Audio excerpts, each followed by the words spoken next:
Howdy, and welcome to the F1 Hatchet. This is the post-sprint race reaction for the Circuit of the Americas sprint race. What was your thoughts in this race? Did you live up to the expectations you had in mind? Was it dull? Was it boring? Was it exciting? I thought it was a little bit dull. I mean, the front runners didn't actually make it anywhere. And basically you had the mid-pack that you had to watch to have any, passing going on in this sprint race. And you had one driver dropping out and one dropping a little bit farther back into the pack that just helped with that a little bit, but not a tremendous amount. So my thoughts were but what was your thoughts? As normal, I don't think these sprint races have really gained us anything except for having something else on Saturday, which pushes that qualifying back to Friday, which is what they were looking for, I guess. But it doesn't seem to really add anything to the championship, doesn't really add anything to the overall experience in my view. But what is your view? I will go through the drivers from last to first and tell you my thoughts on how they did on this sprint race and a little bit on how the qualifying for that went as well, based on their position and where they started. So without further ado, we will start off with Lance Stroll, who qualified actually in 14th position, not too terrible with that Aston Martin that looks like it is this weekend. But they made it all the way to lap 17 and decided that they had what I think they considered a brake issue, because Lance Stroll came over the radio saying that he had no brakes, and they ended up boxing and retiring that vehicle on lap 17. He was all the way up to like around 12th position at one point, but he was dropping back behind his teammate Fernando about that same time. So I'm not sure if something really went wrong seriously or if something that they can fix for tomorrow's race. He was doing okay, but they were really struggling this weekend on that Aston Martin for both drivers. So it's kind of hard to see them actually trying to push a lot of effort into this race, as they weren't going to get any points from it. Then we come Logan Sargent, who is again way in the back of the pack, qualified 20th and got 19th, basically because Lance Stroll did not finish this race. He did actually finish the race without crashing or spinning the vehicle, so that is a good thing. But Logan still has a long ways to go to try to compete with his teammate in any form or fashion. Hopefully this gets him the experience that he needs to help push him forward in the last several races to see if he can actually keep that seat in that Williams. Overall, he hasn't done a real good job in the sprint race or in the qualifying this weekend, in my view. Kevin Magnussen actually qualified in 17th, which was horrible for that Haas, considering that they brought upgrades, and basically made it to 18th, which that probably should be green instead of red, but not a really good race for him. He was kind of dropping back a little bit. The tires were not handling this track as well as they were thinking that they were. He didn't really have the grip in that. He did try to fight diligently, trying to be defensive, and had some decent battles in this race, but eventually just dropped back into that 18th position after gaining a couple of positions on the start. Then you have Juan Yuzo, who qualified 15th and ended up in 17th. He was up a little bit higher in this, but then he actually was dinged for overtaking outside the track limits. So he got a 5-second penalty for that and pushed him back to that 17th position. Juan Yuzo was doing decent, but with that penalty, it pushed him back behind his teammate, which is not looking good for that battle between him and his teammate in that Alfa Romeo. I do see that he did lose a few positions at the very start of the grid on that start lap, and then had to make those up and then drop back again after that. So not too terrible, especially if he could just clean up that race and not get those penalties. Or it could have given that position back and then retaken that position later. But they kind of puts a downer on that Alfa Romero in this weekend. They still haven't quite got what they need out of that Alfa Romero, trying to get those last few points to rank them up. And Valtteri Bottas just kind of shines in that spot. He qualified 18th behind his teammate, but actually made it above his teammate in this run. He did lose one position on the start of the race, but then just kind of worked his way back up through the couple of positions that he was in. But not a great race for either of those Alfa Romero drivers or that car. And then you have the other side of the Haas car, which was not looking good this weekend, even after they brought all these fun updates, with Nico Hülkenberg, who qualified in 16th and only made it up to 15th. He did gain one position on the start of the race, and then he was just basically fighting and battling it out in that lower end pack. Really didn't gain any kind of ground, any kind of improvements, but hopefully they can get some data. I'm hoping that they just had a issue with that, the one practice session that they had this weekend and didn't get the data they needed to actually build this new chassis the way it should be done. So hopefully, I don't know if they can make any changes before tomorrow, but hopefully next week when they get to Mexico, they will actually have a better idea of what to do with that Haas in that new update that they brought. Yuki had a horrible qualifying session and qualified in 19th after barely missing out on that last run that he needed, pushing him back to 19th on that qualifying, but made its way up to 14th overall. He did gain 2 positions on the start of this sprint race.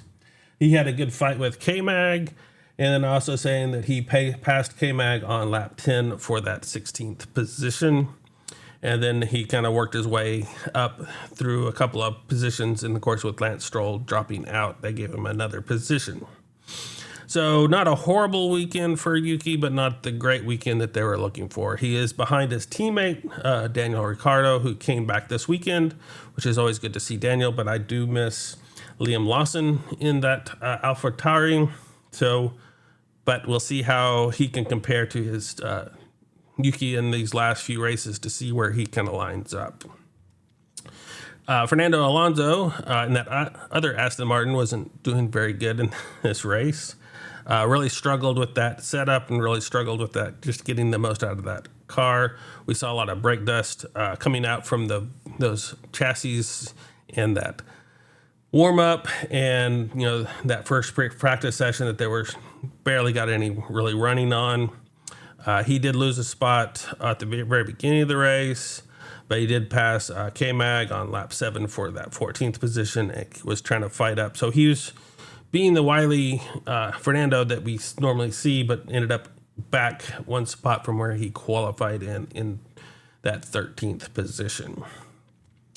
It's hard to say, what they can actually do tomorrow in the full race. It doesn't look like they have the setup that they really were looking for or the direction that they could go. So I'm not sure what kind of changes that they can do in that Aston Martin without really pushing them farther back in the grid that they would have to come back through, which I'm not sure if that Aston Martin has the capability of doing at this point in this season.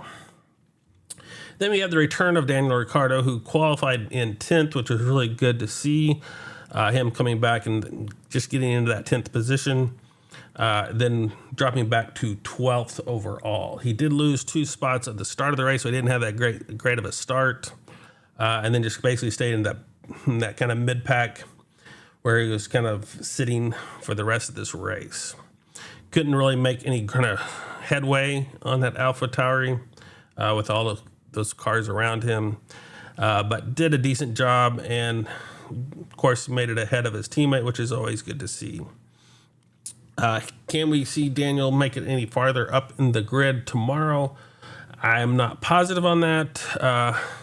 We'll have to decide what they can actually make changes to or kind of come familiar with in that AlphaTauri to do those longer stints. I'm not sure if the AlphaTauri was going to handle the tires that well. I think the shorter stints will help that AlphaTauri, but I'm not sure on the longer stints that we'll see tomorrow in the GP race. So we'll have to keep an eye on them to see how they end up. Then we have Esteban Ocon, which qualified in 13th and ended up in 11th. He did fight Oscar Piastri a little bit in this, but he didn't really have what he was really looking for. He kind of struggled compared to his teammate during these qualifying sessions. It didn't quite fit his alignment, but he did get close to points in the sense of getting up there in that range where he was potential. Getting all the way up to that 11th position. So not a horrible day for Ocon, but not the oomph that he really was looking for in this sprint race. But he did stay out of trouble, which is always good. That means he's not going to have any work that has to be done on that vehicle overnight. So we will move up to the top 10, which we see Oscar Piastri, who was qualified in 5th. And ended up in 10th. I have him basically having a little bit of contact with Sainz at the start of this race. I think he either hit his front wing or possibly a little bit of damage to that suspension in that contact with Sainz. So he was doing fairly well in this, but then was just dropping back and doing everything he could to keep in those positions, but not really staying. But with his teammate being up in that front runner spots and Oscar really struggling, but we've seen Oscar really do well in these last few races. All I can think of is that there was some kind of damage done on that McLaren that really hindered him in the sprint race, dropping him back into that fight. But he did have a good fight with Perez over that 10th position as well, as Perez was coming back through the field and Oscar dropping back. He was kind of doing the defensive maneuvers. It was kind of sad to see, but he was doing some decent defensive positions, so she'll help him in the future. Alex Albon qualified in 8th and ended up in 9th. He only actually ended up in 8th after George Russell's had a penalty that dropped him back, so he gained that spot. So basically, he ended up where he qualified in 9th, even though he got pushed up in the start of this race. That Williams is still a Williams. It's not the best vehicle on the market, but he's doing the best he can out of that, which is really good to see, especially compared to his teammate. Getting up there, regaining it close to points, just right outside of that point range that he was looking for in that Williams, with George Russell taking that last spot from him. At one point, we thought he was going to get a penalty for overtaking Oscar Piastri around the outside and outside the track limits, but apparently he had just managed to stay within that white line as they came back and said no further action. So there was some excitement there with Alex Albon in that regard, but it did not pan out to be a penalty for him, which is always good to see that he can drive that Williams as well as he can. So I think he got the most out of that Williams, and unfortunately just outside the points in the sprint race. It'll be look forward to seeing how well he can do in the full stints of the GP race tomorrow. George Russell, as I said, qualified in 11th, and actually he qualified a little bit higher than that, 3 places higher, and got dropped back down to 11th and made it up to 8th. He had a penalty for impeding in the qualifying session for the sprint race, and so that dropped him back 3 spots. He did try to fight his way up to the front, but didn't have enough time in that Mercedes, and he wasn't quite as liking that Mercedes as his teammate Lewis was. He was still struggling a little bit, wasn't quite getting up to the qualifying times that his teammate was, so he was still kind of shaky in that Mercedes. So we'll see if this stint helped him gain some confidence on what he can do with that Mercedes tomorrow. He did a decent job, I think, overall. He did gain 3 spots at the start of this race, which is always good to see. He had a good fight with Sainz, as Sainz was moving forward, then dropping back a little bit because of those soft tires that he was on. But with that 5-second penalty, the 3-place penalty for this impeding, and then getting a 5-second penalty for passing Oscar outside the track limits. But by the time that he could have done that, Oscar was already dropping back more position. So it really wasn't viable for George to actually give that position back, because he would be giving a lot more than just 5 seconds. So he decided to push forward and just take that 5-second penalty, which then actually dropped him back to 8th overall behind Pierre Gasly. Pierre Gasly had actually good run, qualifying in 9th and making his way up to 7th. He passed Oscar on lap 5 for that 8th position, and just kind of worked his way up into that 7th position overall. Really good to see Pierre doing a well job in that Alpine, and just showing what he can do and what actually Red Bull has lost by letting him go. But I think he did a really good job. He's really shining in that Alpine. He's really competing with Ocon, and they're battling it out fairly well week to week, depending on who can make it out in front of the other driver. So that's always a nice battle to keep an eye on these last few races to see actually who will end up on top at the end. Carlos Sainz is the only driver in this field who actually started off on soft tires, which gave him a little bit of a bump, but at the start of the race, but not as big of a bump as I think they were hoping for. And then dropping back into the field as those soft tires were wearing out. It looked like he actually made it possibly through that graining period, as he was able to hold off George Russell at the end of this race on those soft tires. So they maybe have kind of come back to him at some point, but he was up in 4th position at one point in time, fighting with Lando. And then, as those soft tires wore off quickly, he just couldn't hold on to those positions. He did his best to drive defensively, and that caused a lot of fun on the track, as much as we saw in this sprint race overall, because he kind of shot up a little bit and then basically was holding people up as he was being defensive. And even Lando was saying on his radio at the end of the race that he spent too much time behind his old friend Carlos Sainz in this race to actually put a lot of pressure on Charles Leclerc at the end. So in that regard, I guess Carlos Sainz did his job for that Ferrari, and they got that testing done that they didn't get to do during that practice session on that soft tires to see how that works. So we'll see if they can piece that knowledge together for tomorrow's race to help those Ferraris keep that front runner spots that they have, or if they're going to still struggle in that GP race tomorrow. Sergio Perez didn't do the greatest qualifying 7th, and then making his way back up to 5th. At one point, I think he was hoping to get a little bit more, but then basically was kind of settled in that he wasn't really able to push that much forward in the sprint race for those positions that he was able to get.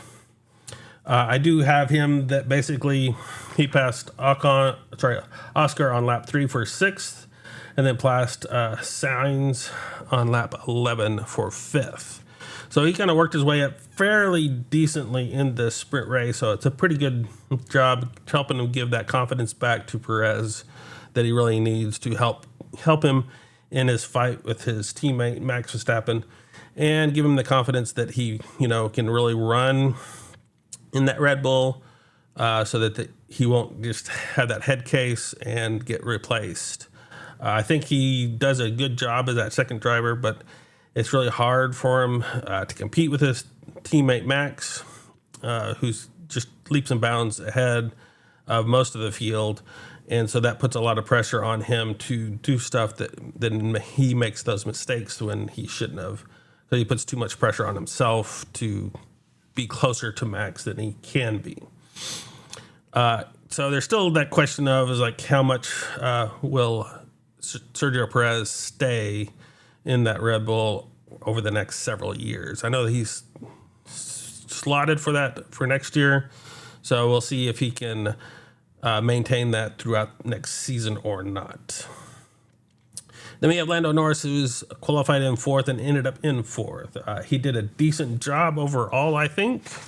He did have a good fight with Sainz as Sainz moved up and then fell back.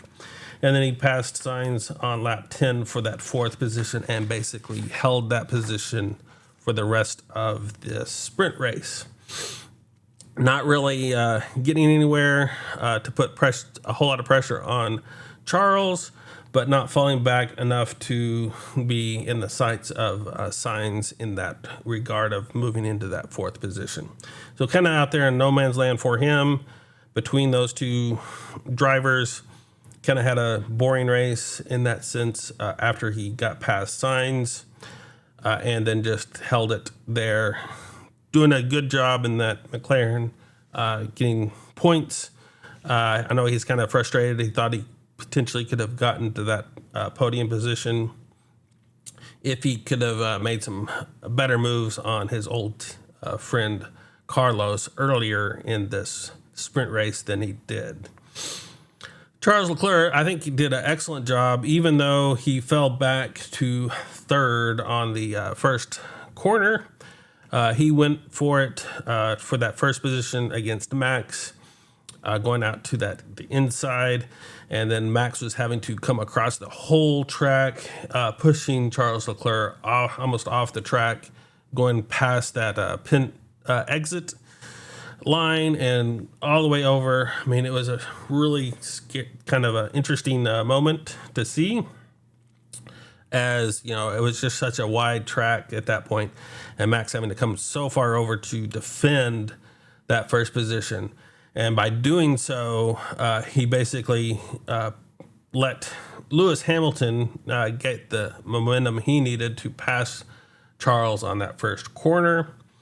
And then at that point, Lewis held second fairly decently throughout the rest of this race, not really having any kind of pressure from Charles. So I'm not sure if that Ferrari has what it takes to really put pressure in these races for that second position, or if they're going to be falling back off the podium tomorrow. But I think he did an excellent job in this race, considering where that Ferrari looks like it is in this rough COTA track that they have. They really bounce around a lot. They're really strung pretty hard in that Ferrari. And so him, even to put pressure on Max at the very start of the race is really good to see.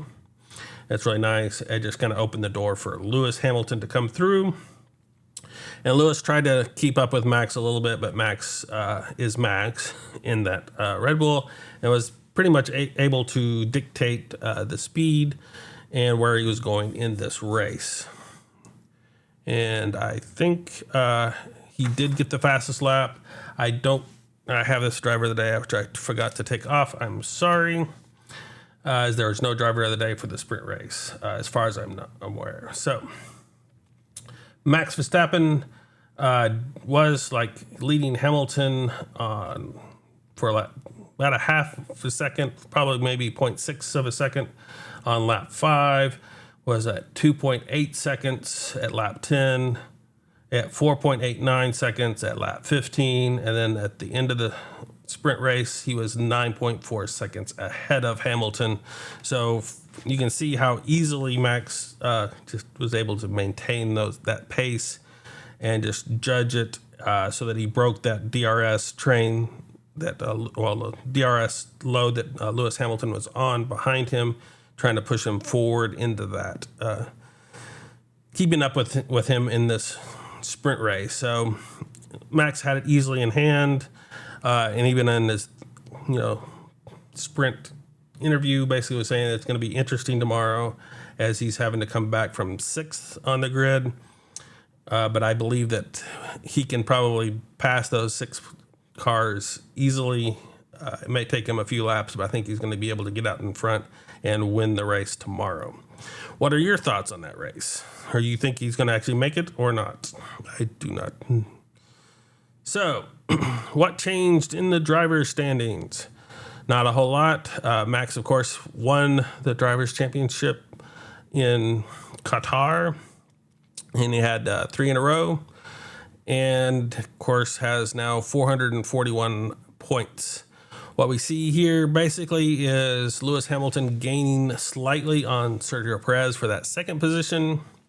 And then with Fernando not being in the points, Carlos Sainz gained a little bit on him. And then Charles Leclerc actually made that Ferrari championship between those drivers a little bit closer, as he has now 151 to Carlos's 156. So we might see that flip in the near future. And then we basically see Pierre Gasly passing Lance Stroll, as Lance Stroll did not finish this race, and Pierre Gasly was able to actually get some points. So that is basically what happened in the drivers' standings. And did anything happen in the constructors? No. Basically, you had the same constructors lineup. Red Bull won this in Japan and now has 669 points over Mercedes 334. We basically see Ferrari gaining a little bit of advancement over the Aston Martins, as they weren't doing so well in this. And then the McLarens gaining a little bit of ground on them, trying to get that 4th position. So with the Aston Martins, they potentially could be flipped tomorrow in the GP race. So we'll have to see if that actually plays out or not. Then, of course, Alpine with 92 kind of standing alone above the rest of the field. And then Williams leading the backpack with 23 points. What's next is the GP race at Circuit of the Americas, and it will be held tomorrow on Sunday, October 22nd at 2 p.m. And as I said, the length was 3.426 miles, with the number of laps being 56 for a total race distance of 191.634 miles. And I believe the record is still held by Charles Leclerc with 1 minute 36 seconds with 0.169 tenths of a second. So I will see you at the races tomorrow. It was a nice blistering hot race today, even though by the time it got to the sprint race, some clouds had come over, which helped a little bit. But overall, the day was pretty much a scorcher. And I think it's supposed to be a little bit more cloudy tomorrow, so we'll have to see if that affects the GP race in any way. So until then, I will see you on the grid. And hopefully, if you made it this far, give me a like and a subscribe if you want to hear what I have to say for the GP race tomorrow. Thank you so much, and farewell.